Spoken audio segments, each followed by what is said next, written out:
새누리당 김성태 의원과 얘기 나눠봅니다. 김성태 의원은 또 김무성 대표의 최측근으로 손꼽히기도 하는데요. 공천 룰을 둘러싼 계파 갈등에 대해 김무성 대표 측은 어떻게 보고 있는지 짚어봅니다. 안녕하십니까? 예, 안녕하세요. 김성태입니다. 네, 김성태 의원님은 목소리도 좋으시고 또 분명한 입장을 표명해 주시니까 항상 반갑습니다. 아이 무슨 예, 감사합니다. 예. 먼저 현안 이어서 질문 먼저 드리겠습니다. 예. 민주노총 한상균 위원장 거취를 둘러싼 최근 긴장 상황 어떻게 보고 계십니까? 예, 상당히 안타까운 현실이지만은 한상균 위원장이 이렇게 한상균 위원장을 경찰이 체포하는 게 뉴스의 탑으로 올라가는 이 상황은 분명히 올바른 상황은 아닙니다. 네. 그렇기 때문에 또 조계사 사찰 입장에서도 얼마나 입장이 곤혹스럽겠습니까? 네. 이제 이 시점은 한상균 위원장이 본인도 노동자를 위해서 진정한 대표적인 입장을 가지고 투쟁하는 그런 선봉에 선 입장에서 좀 자기도 할 말도 많고 억울한 심정도 있겠지만은 네. 대려 경찰에 가서 조사에 순순히 응하고 또 법정에서 그런 자기 주장을 해야지 그건 뭐 한 달 가까이 이렇게 우리 사회에 이런 상당히 대치 국면을 만드는 것은 노동운동하는 사람으로서 또 올바르지 않아요, 또. 예. 지금 이제 지금 1시간 20, 30분 남은 것 같은데 9시경에 한상균 위원장이 입장 밝힌다고 하는데 저는 정리하고 조금 자진 출두할 가능성이 있어 보이는데. 예. 하지 않을 경우에 이제 경찰이 강제 집행이라도 돼야 된다고 보십니까? 그렇습니다. 지금 현재 노동운동은 국민들하고 상당히 괴리가 커졌어요. 네. 이 청년들의 시력 고통과 비정규직의 고용 불안이 이게 크게 정폭되어가는 이런 시대적 아픔에 과연 민주노총이 현재 자신의 방향성에 대해서 진지하게 자성해보는 시간이 반드시 필요합니다. 네. 특히 이 대기업 정규직 중심의 노조운동인 민주노총이 이 극렬한 민주노총의 노조운동의 지향점은 결국은 어디가 될 것인가. 진짜 노조가 필요한 그런 중소영세 사업장 비정규직 노동 현장에는 대려 노조 조직을 못하잖아요. 네. 이런 암담한 현실을 민주노총 한상균 위원장도 잘 알아야 됩니다. 네. 언제까지 대기업 정규직 안정된 고용자들의 어떤 노동 조건만 대변한다 그러면은 이건 국민들과 함께하는 그런 노동운동이라고 볼 수는 없는 거죠. 예. 일단 지금의 체포영장은 지난 6월인가요? 세월호 몇 주기 이제 기념하는 추념식 행사 관련해 집회 관련 중복되면서 그런 것 같은데, 네. 정부에서 얘기하는 불법 집회 시위 주도한 혐의로 이제 한 건데, 네. 또 지금 노동법 관련해서 노동개혁법 관련법에 가지고 계약을 얘기하고 있거든요. 네. 민주노총은 노사정에 참여를 하지 않았어요. 어떤 네. 상황이었습니까? 민주노총은 지금까지 노사정위원회에 참여한 적이 DJ 정부 시절에 사회적 대합의할 때 한 번 하고 난 이후에 그 위원장이 바로 민주노총 돌아가서 불신임 그러니까 사퇴를 하지 않으면 안 되는 그런 상황이 되고 난 이후에 사실상 노사정위원회 복귀는 안 했죠. 예. 이런 가운데 우리 사회는 크게 변혁되고 있고 특히 이 비정규직 노동자들이 850만에 달하는 이 세상이 됐지 않습니까? 예. 그래서 이제 이 흔히 말하는 노동개혁 5법이라는 것은 서로 밀접하게 연관이 되어 있어요. 그렇기 때문에 이걸 패키지로 처리해야 이 시너지 효과를 통해서 입법 효과를 볼 수 있는 것이지 편의에 따라서 이 법은 되고 저 법은 안 되고 이래버리면은 이 취사 선택 사항이 아니에요. 예. 그래서 이 지금 밀접하게 연관되어 있는 이 법을 이번에 노동오법 중에 3개는 하고 3개는 하지 2개는 하지 말자 이런 게 이제 좀 어불성설이라는 건데 예. 그런 측면에서 김대한 노사정위원회 말처럼 국회가 배달된 제품의 이 포장도 뜯지 않고 이 폐기해버리는 그런 상황이 됐다는 거죠. 예. 지금이라도 빨리 여야 간에 임시국회 개를 합의하고 진정한 그 비정규직과 중소기업 청년들의 이 노동시장 약자들에게도 어떤 게 새로운 희망이 될 수 있지, 그걸 협상을 통해서 앞으로 입법화해야 된다고 보고 있습니다. 예, 그 말씀하신 대로 일단 그러면은 노사정에서는 지난번에 김대현 위원장은 좀 포괄적으로 지금 합의를 한 것이기 때문에 앞으로 더 노사정 논의를 추가로 할 소지가 있는 것처럼 얘기를 했었던데요. 예, 예. 그러니까 노사정위원회는 사회적 논의기구입니다. 예. 큰 틀에서 여기서는 합의를 이뤄내는 것이 아주 세부적인 내용, 디테일한 사항까지, 입법 행위까지 거기서 할 수 없는 거거든요. 예. 결론은 노사정위원회에서 합의된, 타입된 그런 사회적 논의 이 합의안을 국회가 처리해야 돼요. 네, 알겠습니다. 그 말씀하신 대로 아까 5개 지금 관련 법안이 패키지이기 때문에 같이 입법하지 않으면 효과가 없다라고 말씀하셨는데, 그렇게 하면 좋겠지만 그럼 그렇게 안 될 경우에는 오로와 나스윙으로 그냥 이번에 못하는 겁니까? 합의를 못 보면은? 저는 꼭 그렇지는 않다고 봅니다. 이 정부와 또 우리 새누리당이 노동개혁과 관련해 추진 중인 기간제 근로자법이나 파견 근로자보호법, 이 2개 법안은 뭐 야당에서 뭐 죽어도 못 받겠다는 거거든요. 예. 그 외에 이제 근로기준법이나 고용보험법, 뭐 산재보험법 이런 법안에 대해서 사실은 근로기준법에 일반해고도 논란이 컸지 않습니까? 예, 뭐 그렇지만은 그런 사실상 일반 해고의 어떤 그런 법적 기준이나 이런 부분을 좀 상당히 완화된 내용이죠. 그러니까 엄격하게 더 엄격하게요. 예. 그렇게 엄격한 기준을 뭐 여야 간에 또 의견 일치를 웬만큼 보기 때문에 예. 야당 입장에서도 뭐 거기까지는 동의를 하겠다는 분위기예요. 예. 그러면 경우 패키지로 하는 게 좋지만 경우에 따라서는 현재 가능한 법안도 법안만 하는 것도 생각할 수 있겠네요.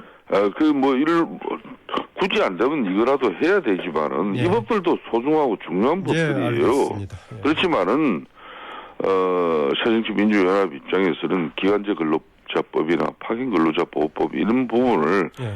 정 자신들이 자신이 없으면은 대국민 여론조사를 통해서라도 지금 비정규직과 또 중소기업 청년 노동자들의 이런 노동시장 약자들에게 과연 입법 행위가 어떤 게 바람직한지 그런 판단이라도 해보고 해야 돼요. 그래 지금 반대는 철학입니다. 철학. 예.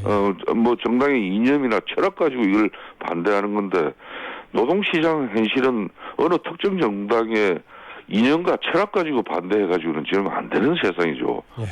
알겠습니다. 지금 뭐 당 관련 질문을 좀 드리겠습니다. 예. 최근에 얼마 전까지만 하면은 그 역사교과서 국정화 관련해서는 새누리당 내부에 완전히 또 새누리당 내부뿐만이 아니라 청와대하고 혼연일체가 돼서 움직이는 것 같더니요. 예. 이제 공천 룰 문제가 제기되니까 별거 아닌 것 같던 것들을 가지고 결선 투표니 또 당원하고 민심 반영의 충돌이 막 드러나고 있어요. 예. 이 상황 어떻게 보십니까? 불과 총선을 4개월 앞둔 이 시점에 그 공당인 또 가장 거대의 공당이 이 공천 룰에 대한 뭐 이런 여러 가지 논란과 또 주장이 난무하는 그런 상황이 되지 않으면은 이 당 정상적인 정당이 아니죠. 예. 그렇기 때문에 다가오는 총선에서 우수한 인물들을 찾고 싶은 마음에 당에서는 다양한 의견이 나올 수밖에 없는 겁니다. 예. 그러니까 당에서 이 제안된 다양한 의견들을 우리 당 지도부가 수렴해서 투명하고 가장 공정한 최선의 방법을 찾아내는 게 이제 지도부가 할 일이죠. 예, 다양한 의견을 수렴하는 건 당연한 기본적인 원리지만은 예. 그중에 당 대표가 거의 공약처럼 내건 김무성 대표가 내건 게 오픈 프라이머리 아니었습니까? 예, 그렇습니다. 이것은 반대로 얘기하면은 전략공천 같은 게 개입될 여지를 없애는 거 아니었습니까? 그렇습니다. 그런데 이게 최근에 와서는 좀 희미해지는 것 같다라는 평가들도 있던데요. 그렇습니다. 지금 이제 새정치민주연합에서도 이종걸 원내대표가 이제 새정년 의원총회를 열어서 지금 와서 이 오픈 프라이머리를 당론으로 정하자고 하고 있지 않습니까? 예. 그렇지만 문재인 또 당대표는 또 부정적인 생각이고 뭐 컷오프를 통해서 20% 이제 물갈이 하겠다는 거거든요. 이 오픈 프라이머리가 참 성사되지 못한 부분은 두고 한국 정치사의 아쉬운 문제예요. 예, 잠깐요. 그 부분은 이제 이미 이제 다 아는 사실이고. 예, 야당 관련돼 있으니까 전략 공천 가능성이 있는 겁니까? 지금 김무성 당대표는 어떤 경우도 전략 공천을 허용해서는 안 되는 거죠. 예. 만일 그렇게 된다면은 당대표로서 민주적 절차와 경선 승복이 이루어지는 그런 합리적인 방법에 앞으로 새누리당 공천을 가져가겠다는 그런 대국민 약속이 깨지는 건데. 예. 그럼 어떻게 보면은 당 대표로서도 뭐 자신의 역할에 한계가 왔다는 걸 분명히 알아야 되는 거죠. 그러면. 예, 그러면 이제 뭐 근데 이게 분명하게 전략 공천이다라고 딱 말하지 않고 우선 추천 지역 비슷하게 다른 말로 포장해서 나올 가능성도 있지 않습니까? 지금 우선 추천제는 예. 지금 현재 새누리당 당헌 당규에 있습니다. 예, 있죠. 여성이나 장애인 그리고 아예 뭐 저희 새누리당 입장에서 호남같이 이런 지역에는 후보자가 없어가지고 예. 그래도 사회적 동맹이나 지역에서 그래서 좀 기반을 갖춘 사람들을 하는 게 우선 추천이에요. 예. 그런 그 제도는 지금 당헌 당규에도 있는 거고 문제는 그 제도를 가지고 서울에 흔히 말하는 강남권이나 영남권에 뭐 사실상 새누리당 기반이 좋은 지역까지도 이 우선 추천 지역으로 이렇게 분류를 해가지고 공천을 하게 되면 그건 전략 공천이 되는 거죠. 예, 예. 이런 거는 사실상 앞으로 우리 당에서 소용될 수 없다고 저는 보고 있습니다. 예, 어제 보니까 결선 투표 관련해 가지고 이재호 의원이 굉장히 비판적인 지적을 했던데 예. 여기에 이장우 의원이 거의 상당히 강하게 맞상대는 말을 해가지고 보도에서도 보니까 아주 안 좋게 나와 있던데요. 예. 이것도 다양한 의견의 표출의 과정이라고 봅니까? 그러니까 이게 뭐 다양한 의견의 표출로 가지고 이런 주장 저런 주장 하다 안 되면은 현재 당헌 당규대로 갈 수밖에 없는 게 정당의 현실이죠. 예. 뭐 그렇게 친다 그러면은 지금 이 결선 투표는 당헌 당규에 규정되어 있는 내용이 아니거든요. 예. 그렇기 때문에 불필요한 이합 집산을 불러일으켜서 본선 경쟁력에 심각한 이 타격을 줄 수 있어요. 예. 이 그러니까 이 심사에서 말입니다. 예. 그런데 예, 제가 뭐 당 내부의 문제 가지고 질문을 드려서 좀 그럴 수도 있겠습니다만은 이장우 의원 대변인이긴 하지만은 그래도 젊은 초소년인데 이재호 의원한테 그렇게 막 몰아붙였다고 해서 좀 보도가 나와 있던데. 뭐 일부 언론에 보도된 내용처럼 그렇게 심각하지는 않았는데. 예. 그래도 언론에서 보듯이 이 뭐 새누리당이 뭐 전망할 아래위가 없는 그냥 이런 체계가 뭐 제대로 쓰지 않은 이런 정당으로 비춰지는 것은 바람직하지 않죠. 예. 그렇기 때문에 우리 이장우 의원도 언론에서 보기에 그런 모습으로 비춰져서 좀 볼상사납다 이렇게 하면은 정중하게 이재호 의원에게 사과하는 것도 필요하죠. 예.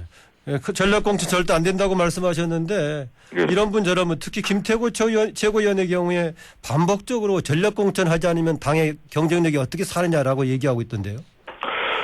김태우 의원도 최고위원의 한 사람으로서 그런 이야기를 할 수 있겠습니다만은 이 공천 룰이나 경선 방식이나 이거는 아주 민주정당에서 이 절차와 경선 승복이 가장 중요한 부분인데 이거는 최종적으로는 당 지도부만의 이게 판단과 결정으로 될 일은 아니에요. 1차적으로 최고위에서 의견이 모아져가지고 좋은 방안이 합의가 되어지면은 그걸 이제 의원총회에서 이렇게 결정을 하면 되겠지만은 그게 안 되면은 결론은 이런 모든 것들은 의원총회에서 의원들이 가장 민주적인 방식을 결정하는 것도 하나의 방법입니다. 예, 공천 룰 관련 하나만 추가로 질문 짧게 드리겠습니다. 김재원 의원은 당원에 정해진 50대 50, 당원과 민심의 50대 50 반영, 당원에 정해진 건데 왜 이걸 바꾸려고 하느냐 안 된다라고 얘기하던데요. 네, 아까 제가 이제 그런 말씀드렸듯이 결국은 뭐 이런 다양한 의견이 표출돼가지고 합의되지 않으면은 당헌 당규대로 가자. 예. 그럴 수밖에 없는 상황이 되거든요. 예. 그렇지만은 우리 김재원 의원께서 하신 말씀도 상당히 일리 있고 맞는 이야기입니다만은 그래도 새누리당이 집권 공당으로서 우리 국민들에게 공천권을 국민들에게 돌려드리겠다고 이렇게 대국민 약속을 당론으로 했지 않습니까? 예. 물론 그게 야당의 입장 때문에 법안으로 이렇게 입법화되지는 못했지만은 그 정신이 살아있는 거죠. 그렇다면은 국민 참여 비율을 높여야 된다. 예, 국민 참여 비율을 조금이라도 더 높여서 예. 그래도 공천권을 국민들에게 돌려드리자 하는 우리 새누리당의 노력의 모습이라도 확인해줘야죠. 네, 알겠습니다. 오늘 말씀 감사합니다. 예, 감사합니다. 수고하십시오. 네, 지금까지 새누리당 김성태 의원이었습니다.